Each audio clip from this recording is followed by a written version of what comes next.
जैसे ही हम लोग सोशल मीडिया पर कुछ मिस करते हैं, लगता है जिंदगी का सबसे बड़ा राइड शुरू हो गया है। Hey guys, welcome to the FOMO coaster.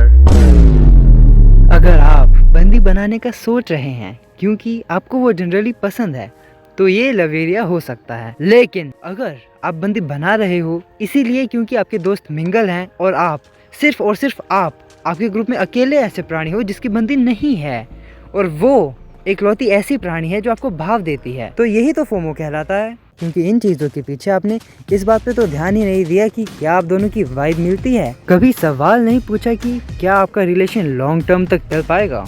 उसका स्वभाव डोमिनेटिंग है या फिर इक्वालिटी को प्रेफर करते हैं। उसके साथ घर में शांति आएगी या छोरी कलेशी है वो। ऐसे ही जब हम सही सवाल सही प्राणी के लिए सही समय पे सोचते हैं, तो धीरे धीरे जवाब भी अपने अंदर से ही मिलने लगते हैं। कुछ ऐसा ही चल रहा है सोशल मीडिया पर भी। चाहे ही इंटरनेट पे भिन्न भिन्न प्रकार के प्राणी हैं, उनके अलग अलग इंटरेस्ट हैं, लेकिन फोमो से कोई बचा नहीं और इसके आगे मानो सभी बच्चों की तरह बिहेव करते हैं। तो नमस्ते दोस्तों, कैसे हैं आप लोग? उम्मीद है कि आपकी बंदी भी ठीक होगी। आज हम बात करेंगे एक ऐसे इमोशन के बारे में जो हम सबको छू लेता है, फोमो, यानी कि छुआछूत की बीमारी। अबे यार, यानी कि छूट जाने का डर। ये तो पता लग गया कि फोमो मतलब फेयर ऑफ मिसिंग आउट, लेकिन सवाल ये है कि ये हमारी जिंदगी में कहीं अप्लाई होता भी है या बस ऐसे ही। Meanwhile, चल्लू भाई ने ऐसे बात रखे थे, मैं भी रख लेता हूँ। निर्जला में हो गया तेरे नाम। तो सीधी सी बात है, जब आप किसी की सोशल मीडिया वाली लाइफ देखते हैं, जैसे कि आपकी बुआ के पति की बहन का बेटा कहीं घूमने गया था और उसने वहाँ के फोटोज डाले हैं, अब आपका भी मन कर रहा है जाने का, तो यही तो मोमो है। मेरा मतलब फोमो है। कुछ प्राणी तो नई नोटिफिकेशन आने पे ऐसे रिएक्ट करते हैं जैसे मानो सुनामी आ रखी हो। अरे यार, मैंने क्या मिस कर दिया। अब थोड़ा डिटेल में बात कर लेते हैं द इम्पैक्ट सेगमेंट के बारे में।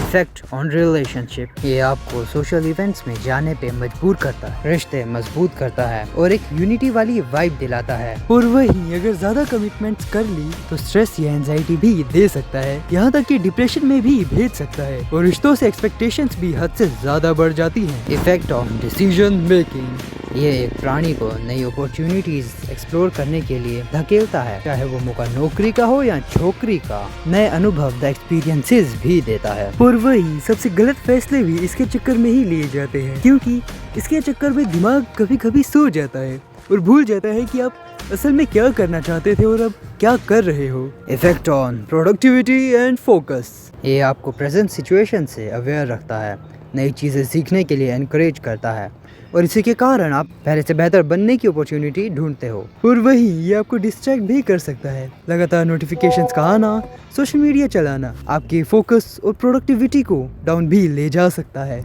और ऐसे ही ना जाने लाइफ के किस किस एस्पेक्ट पे ये फोमो इफेक्ट डालता है। लेकिन डरने की जरूरत नहीं है। फोमो से बचने के लिए थोड़ा सा डिटॉक्स करो, अपने फोन को थोड़ा दूर रखो और असली जिंदगी में एंजॉय करो यार। कुछ सिंपल स्ट्रेटेजीज जैसे कि mindful social media use, real time engagement और रियलिस्टिक एक्सपेक्टेशंस सेट करना, इन सब के सहारे फोमो से बचा जा सकता है। आज हमारे साथ हैं the one and only expert, जो शेयर करेंगे उनके इनसाइट्स फोमो के बारे में।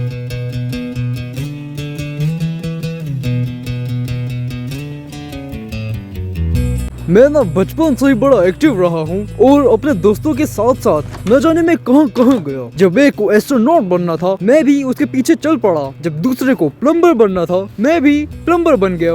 ऐसे तो मैं बहुत कुछ बन गया, लेकिन कोई भी ऐसी चीज मिली ही नहीं जिसको मैं एज ए पैशन वाला प्रोफेशन लंबे समय तक कंटिन्यू कर सकूं। इसीलिए मुझे फोमो से बाहर निकलना था, तो मैंने थोड़ा लोगों को और उनके लाइफस्टाइल को भाव देना बंद कर दिया और अब वो मुझे देते हैं भाव, क्योंकि मैं अब डॉक्टर हूँ ना।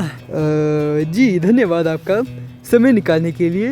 पता नहीं क्यों कहीं देखा देखा सा लग रहा है ये। लेकिन भाई फिर मैं क्या घूमना छोड़ दूँ या कुछ नया लेना छोड़ दूँ? हाँ अरे भाई, जो लेना है लो, जहाँ जाना है जाओ, लेकिन आपके पास दो हाथ हैं, या कहूँ सिर्फ दो हाथ हैं। ये चीज अगर हमारी स्ट्रेंथ है तो हमारी लिमिटेशन भी, क्योंकि ऐसे में 4 चीजें साथ में नहीं उठा सकते।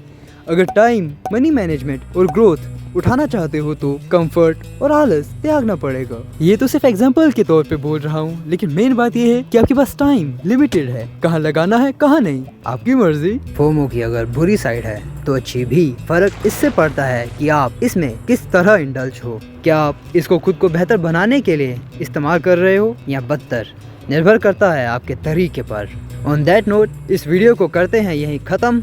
अगर इस तरह की और वीडियोस देखनी है तो चैनल को सब्सक्राइब कर लो, क्योंकि इसी तरह की वीडियोस इस चैनल पे आती रहेंगी। उनमें से ये पहली है।